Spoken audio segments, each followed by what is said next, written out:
We stand firm, calling to Allah all the time. We let them know, bang, bang, cause it's da'wah time.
Sorry, I'm a bit confused.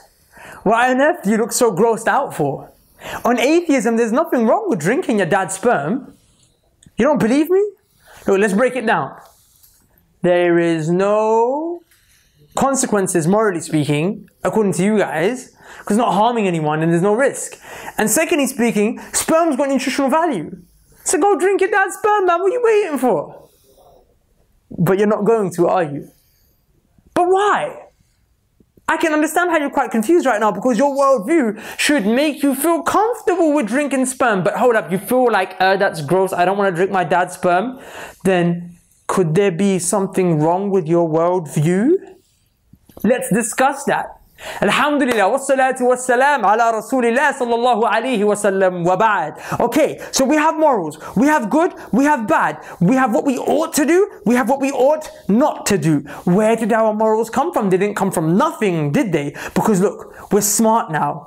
We're not going to behave stupid anymore. We're going to appreciate that things don't come from nothing. But we're not going to turn a blind eye to them because they exist, they're in our faces, we use them each and every single day. Okay, good, so at least we're on the same wavelength.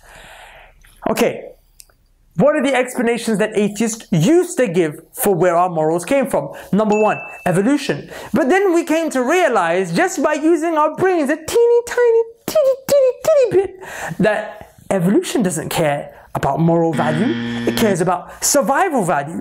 For example, the white nurse shark, when it wants to procreate, does it go and smoothly just walk over to the female white nurse shark and just chirps it a little bit like, what's going on, baby? You want to hit the pad and basically get jiggy? No! It forcefully copulates. In other words, it rapes. If our morals come from the exact same sociological, biological process that facilitates those morals for that white nurse shark, then what makes us so special that when we rape, it's wrong? No.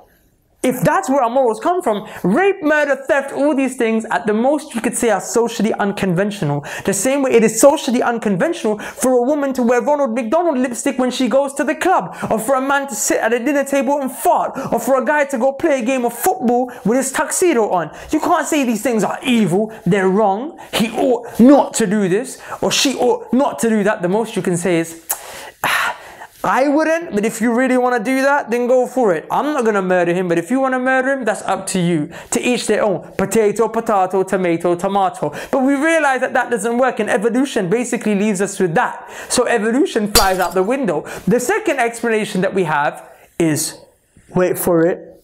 Social pressure.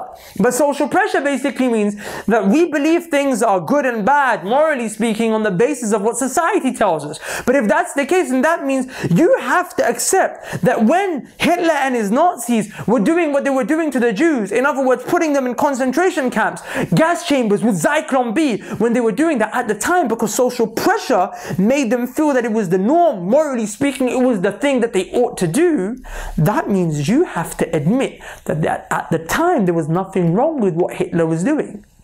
But nobody's going to do that because it was wrong then and it was wrong now. So what happens to social pressure? We kick it to the curb. So what's the explanation that people like Sam Harris put forth today? Consequentialism. What is consequentialism? A very crude understanding is that basically we look at the consequences of our actions, and if the consequences bring about good, then that's something that's morally good. And if they bring about something bad, then that's morally bad. So that's basically how we do it. Well, in light of that, there's nothing wrong with drinking your dad's sperm because the consequences are actually beneficial. There's nutritional value and there's no risk. No one's gonna get harmed. Your dad's basically gonna have a good bash. He's gonna enjoy a nice orgasm and you're gonna enjoy some nice nutritional value. So the benefits outweigh the losses. So go and drink your dad's sperm. Don't be such a hypocrite. Go and basically have intimate relationships with your mum and your sister because there's nothing wrong with it. That's why people like Lawrence Krauss said, rationally speaking, I don't see something wrong with incest. Why is incest wrong? It's not clear to me that it's wrong. Go and basically engage in pedophilic acts. That's why Richard Dawkins says, I don't see there to be a problem with things like mild pedophilia. Of course there's a problem. Let me give you a very vivid, crude example. Forgive me for painting this picture, but sometimes you need to really drive the point home by taking you outside the box. Here's the example. On consequentialism, according to Sam Harris's morality, according to Professor Krauss, Richard Dawkins, the leading atheists of the world, according to their morality, there's nothing wrong with you basically lying a one-year-old baby in front of you and basically masturbating over it. Because the baby is not going to remember the traumatic experience because he's only 1 or she's only 1 year old. And you are going to enjoy basically a nice session. Very creepy, disgusting, should be put in jail, locked away, slapped in the face. But on your morality as an atheist who rejects God, there's nothing wrong with that. But now here's the thing. I know you are decent human beings, right? We're human beings. And I know you find a problem with all the examples that I've given because you're not weird. We have the same blood running through our veins, the same head, the same brain inside of it, the same consciousness. We have the same morality. So I'm not having a go at you. I'm just trying to make you understand how crude this understanding of the world is from an atheistic perspective. So then what is our explanation and understanding of where our morals came from?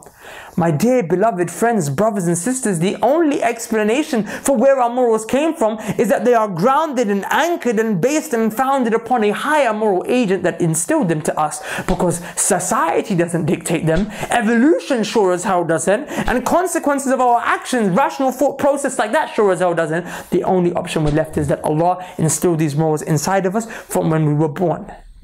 I leave you with that. Please accept Allah as your one creator, master of the heavens and the earth, or at least come to appreciate that there is a divine there. That's half the job done already. But if you continue to reject that, then please give your dad a bottle and tell him to have a bash and you enjoy a nice drink. Assalamu alaikum wa rahmatullah. Share this video, like this video. Brother Imran Ibn Mansour. Peace!